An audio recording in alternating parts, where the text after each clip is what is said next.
It's no secret that the NRMP SOAP can be a fast-paced and high-stakes process. And it can be quite overwhelming and stressful if you aren't prepared for it. I will be answering questions about the eligibility criteria for the SOAP, how to prepare for the SOAP so that you can improve your application and increase your chances of matching, and SOAP rules that you must know so that you can avoid getting a match violation and being barred from further match cycles. The new SOAP process so that you can be prepared and have an edge over other applicants, and important SOAP data that everyone needs to know so that you can be very strategic in applying to programs. Now let's start off the discussion with eligibility criteria. So the first question is, who is SOAP eligible? Those are applicants who are registered for the main match, eligible to start residency on July 1st, and unmatched or partially matched applicants. When will I be notified if I am SOAP eligible? Monday, March 15th at 11 a.m. So you will be notified of this by email. Can I apply to programs if I am SOAP ineligible? And the answer to that question is yes, you can apply to programs if you are not eligible for the SOAP. I will go into further details about this later on in the video, so please be sure to watch it until the end. The next group of questions I'll be answering is about how applicants can prepare for the SOAP. Can I update my personal information? And the answer is yes, you definitely should update your personal information. So let's say that you are an applicant that is overseas, and in your personal information tab, you put a non-US phone number there. So if it's a non-US phone number and you are participating in the SOAP, that is going to put you at a great disadvantage to match. Because to participate in the SOAP, it's highly encouraged that you have a US phone number so that programs can contact you through this number or through email. But honestly, most times they do contact you by phone. So it is imperative that you have a US phone number. So always remember to double check your personal information and make sure that it is up to date and correct. I'm pretty sure I just answered this question, but that's okay. Just for clarity, how will programs contact me? Like I said before, the main ways are by phone and email. During the SOAP process, it's so important that you have these devices close by and that you check them regularly. Unfortunately, there have been times when programs reach out to applicants, but they missed the call or they didn't see the email in time, so that offer expired. So that applicant just missed the opportunity to match into that program. So it's very important that you have those devices ready to go and that you check them often as well. Will programs contact me if I do not have a US phone number? Unfortunately, the answer to that question is no. Often, or most, or all times, they do not contact you if you do not have a US phone number. That's why it's highly, highly recommended that if you are overseas, that you get a US phone number and update that in your personal information. How can I get a US phone number? So the two methods that I'm most familiar with are Skype and MagicJack. If you do some research on these two programs or different methods, I'm pretty sure that you'll have a very detailed description of how you can get a US phone number through these services. If you know any other services that you can get a US phone number, please leave them in the comment section below so that we can help other people in the MD Powerhouse community. The next question is, can I upload new letters of recommendations? And the answer is yes, you can. If you watched my previous video about how to improve your application for the NRMP SOAP, then you already know the answer to this question. Knowing what components of your application can be changed or updated are key factors in increasing your chances of matching. So please be sure to watch that video to the end. I will link it in the description below. Can I upload new personal statements for specific programs or specific specialties? And the answer is yes. Again, I went through this thoroughly in my previous video that I mentioned. I definitely went through that point more in depth in that video, so check that out. But basically, I just want you to know that for some specialties, it's very, very important that you upload a specific personal statement for that specialty. So let's say that you are planning to apply to a specialty like family medicine. Family medicine is a specialty that definitely cares a lot about the personal statement. So it's very important that you plan ahead and know which specialties you will be applying for in the SOAP so that you can be prepared. Because honestly, oftentimes the prepared applicant is the preferred applicant. How do I prepare my ERAS application for SOAP? Well, first, you need to certify your ERAS application if you haven't already done so in the main match. You also need to update your letter of recommendations and your personal statements. Like I mentioned before, it is key to update your personal information. So if you did not have a US phone number but you have one now, that's great. But it won't mean anything if you don't put that information into the system and update your personal information. And also, you can add your NRMP ID if you did not already have one. Can I make changes to my application during the SOAP? And the answer to that question is no. So let's say that the first round of the SOAP has started. You can't quickly go in and upload a new personal statement or anything like that. So if you are predicting that you will be participating in the SOAP, it's very important that you just dedicate your time now to adequately preparing for the SOAP. And before we move on to the SOAP rules, make sure that you power up the like button, hit subscribe, and that notification bell so that you don't miss another video like this. Hopefully, I will be able to upload a video about how to research programs for you to apply to. And I think that it's so important that you don't miss that video. So ensure that you subscribe and click that notification bell so you don't miss it. Now let's get into the SOAP rules. Can I share the list of programs that participate in the SOAP? And the answer to that is definitely not. So when it comes onto the SOAP, this is a pretty strict rule that is often reinforced because the NRMP does not want this list of programs to be shared.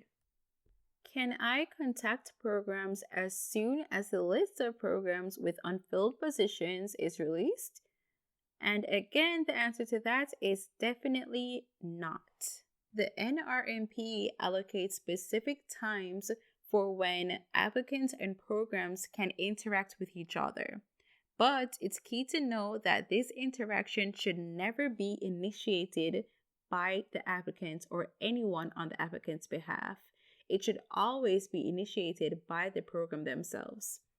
I wanted to make this very clear because sometimes applicants can think that, hey, the early bird catches the worm. So if the list is released, they should just go right ahead and send that program an email or something like that.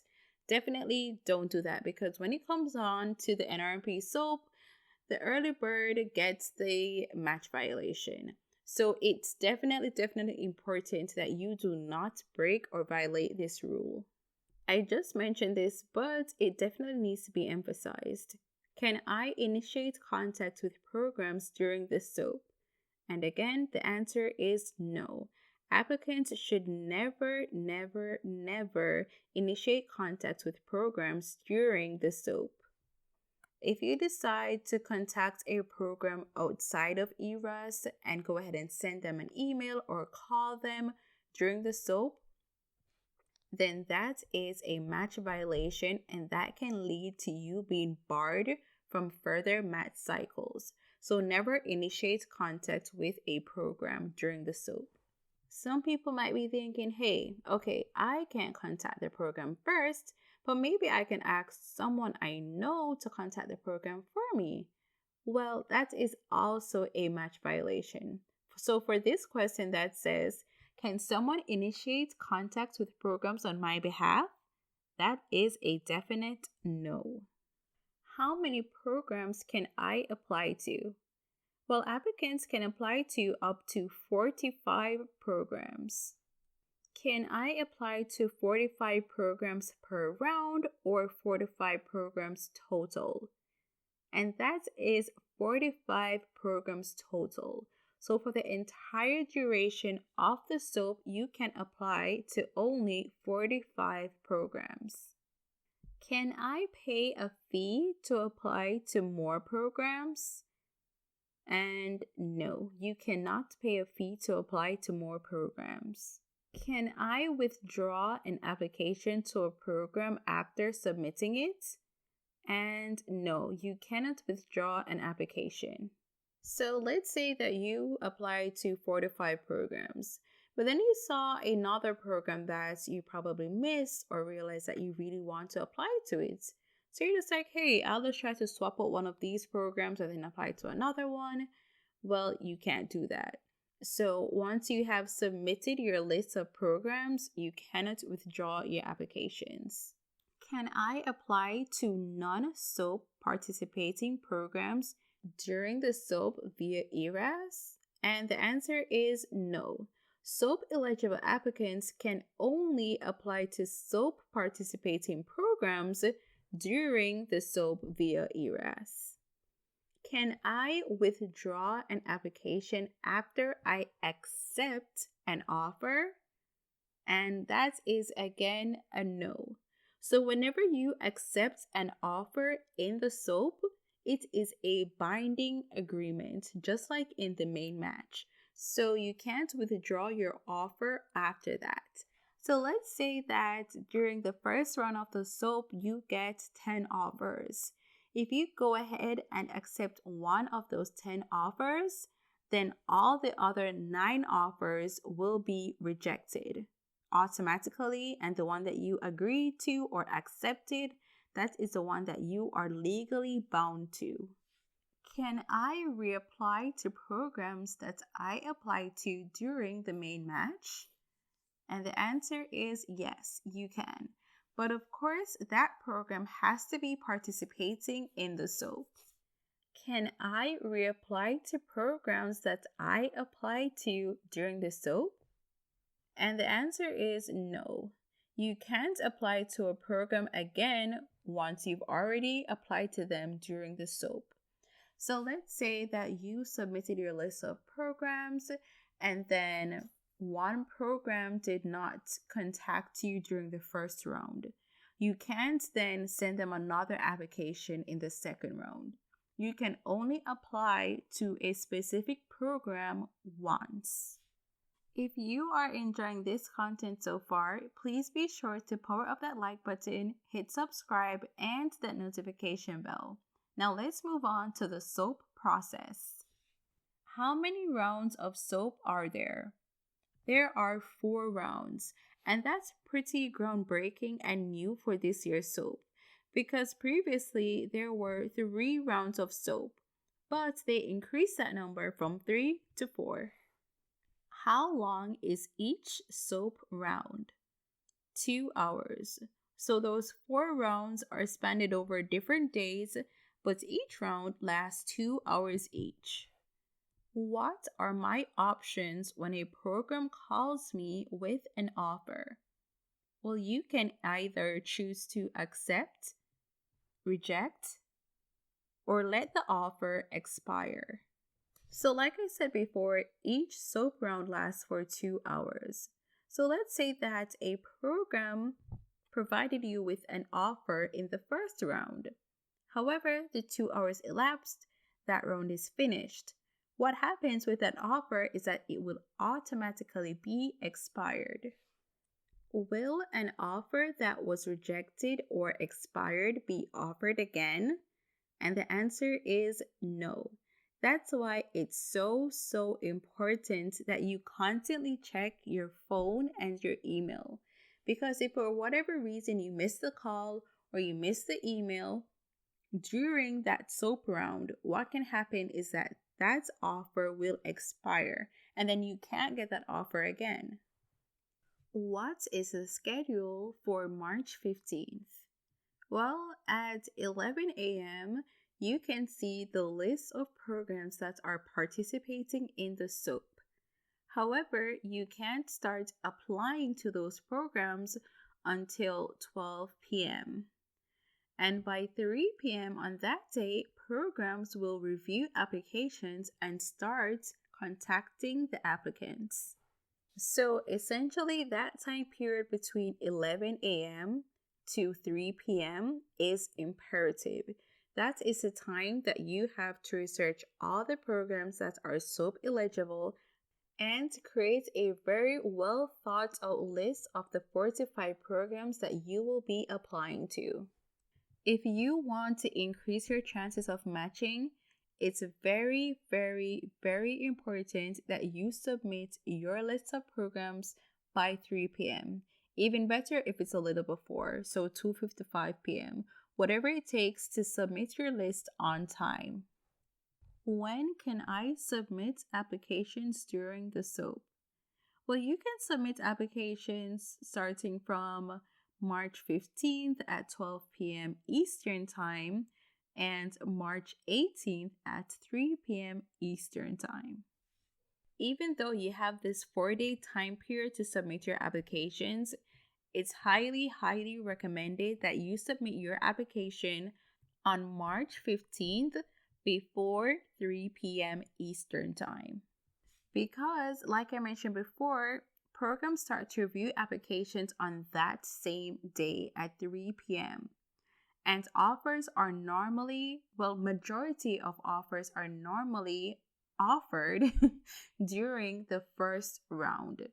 A bonus tip I want to mention here is that please note that all of these times are in Eastern time zones, okay? So if you are in a different time zone or a different country or it's daylight savings time or anything like that, please set an alarm so you do not make a mistake with the timing.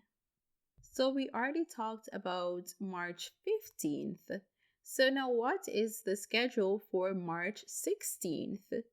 Well, at 11:30 a.m., programs will create a preference list of all the applicants that they want to place an offer to. And applicants can also continue applying to programs. When is the first round of SOAP? That is on March 17th at 12 p.m. Eastern Time. What can I expect to happen on March 17th, which is the first day or the first round of SOAP? Well, on that day, you will have round 1 from 12 p.m. to 2 p.m. Eastern Time. And then round 2 will occur on the same day at 3 p.m. to 5 p.m. An important point is that after each round ends, the R3 system will update its list of programs. So hypothetically speaking, let's say that for round 1, 100 programs were participating in the SOAP. However, after the first round, 70 of those programs were now filled. So at around 2:05 p.m. Eastern Standard Time, that's when the list of programs will be updated so you know which programs are available for round 2. And this process will repeat itself after each round. When are the third and fourth rounds of SOAP? Well, that will be on March 18th at 12 p.m. Eastern Standard Time. What can I expect on March 18th? Well, for round 3, that will start a bit earlier than the previous rounds. It will start at 9 a.m. to 11 a.m. Eastern Standard Time. And round 4 will occur at 12 p.m. to 2 p.m. Eastern Standard Time. Can I apply to programs during the SOAP rounds? And the answer is no. So like I said before, the SOAP rounds occur during a specific time period. So between those time periods, like right in those time periods, you cannot apply to programs.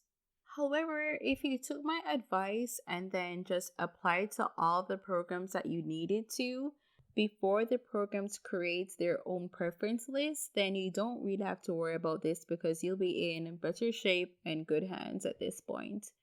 What happens after all 4 rounds of the SOAP have ended? Well, the list of unfilled programs become available at 3 p.m. Eastern Standard Time on March 18th. Since the SOAP has ended and those programs have unfilled positions, you are able to reach out to programs at that point in time. Can I apply to programs if I am not SOAP eligible? And the answer is yes. You can apply to programs that have not participated in the main match. But as always, if you enjoyed this content, please be sure to power up the like button, hit subscribe, and that notification bell. So let's move on to the first question about SOAP data. How many positions were available in the 2020 SOAP? And that's 1,897 positions. How many positions were filled in the 2020 SOAP? 1,687. How many positions were not filled in the 2020 SOAP? 210. So essentially for the 2020 SOAP, they had a fill rate of 99%. Okay, next question. Is it true that the SOAP is not IMG friendly? And the answer to that is no, it is definitely not true. My biggest advice is that, well, 2 actually. The first one being, do not listen to someone who has given up on their dreams, because honestly, they can be a bit discouraging. Well, honestly, you have a chance, so just keep on going. The second one is that if you feel like giving up, don't. You can just leave your thoughts or feelings in the comment section below. I know it can be frustrating, but I'm here to have a dialogue and to help in any way that I can. Now let's move on to the next question. When are most SOAP positions filled? And that is in the first round. However, again, if you don't get the call or the email in the first round, don't be discouraged. There are 3 other rounds or 3 more chances for you to be matched in the SOAP. And when you think about it, the NRMP would not have added a 4th round if they didn't need it. So just bear that in mind. How many of the applicants who matched in the 2020 SOAP were IMGs? And that is 60% of applicants who were matched in the SOAP were IMGs. 60%. That's amazing. Let's move on to the next question. What specialties most commonly participate in the SOAP? Preliminary surgery, internal medicine, and family medicine. So you can anticipate that you might see a lot of those positions available in this year's SOAP as well. But of course, things can change. And if they do, I will definitely upload a video talking about the new trends. Now let's go on to the next question. What specialties are least likely to participate in the SOAP? Those are psychiatry, OB-GYN, and pediatrics. And of course, there are other specialties as well, but those are the ones that applicants most commonly apply to during the SOAP. Now, here are some questions that I don't know which group they apply to, so we'll just call them random questions. The first one being, should I apply to the SOAP if I did not apply to the main match? And the answer is yes.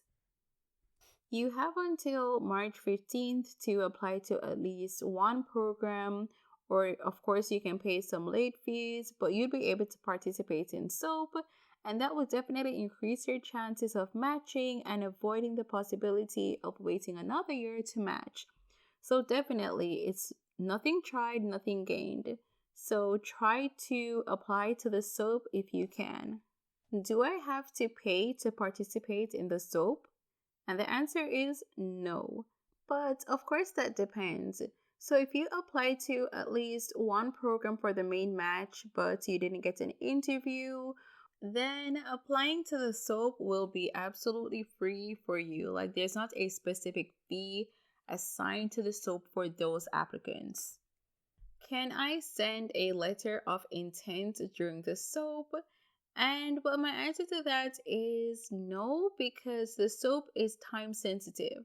Like I said before, you have 4 rounds lasting for 2 hours, and you cannot initiate contact with your program. So they have to contact you first. So within that 2-hour time span, whenever they do call you, like if they want to offer you a position, that's when your interview will take place, and more than likely they will give you an offer in that call or in that 2-hour period. So there's really no time for writing a letter of intent and anything like that that would occur in the main match. Do I need to create a rank order list in the SOAP? And no, applicants who are participating in the SOAP do not need to create a rank order list. So I know I mentioned before that programs create a preference list. However, applicants don't create a rank order list like they do in the main match. The key thing for applicants is to ensure that they research the programs and create that list of 45 programs very, very carefully. And that brings us to the end of answering all your questions that you have about the NRMP SOAP. If you have any questions or experiences that you'd like to share, please leave them in the comment section below and I will definitely respond. Thank you so much for watching this video, and if you enjoyed it, power up the like button, hit subscribe, and that notification bell.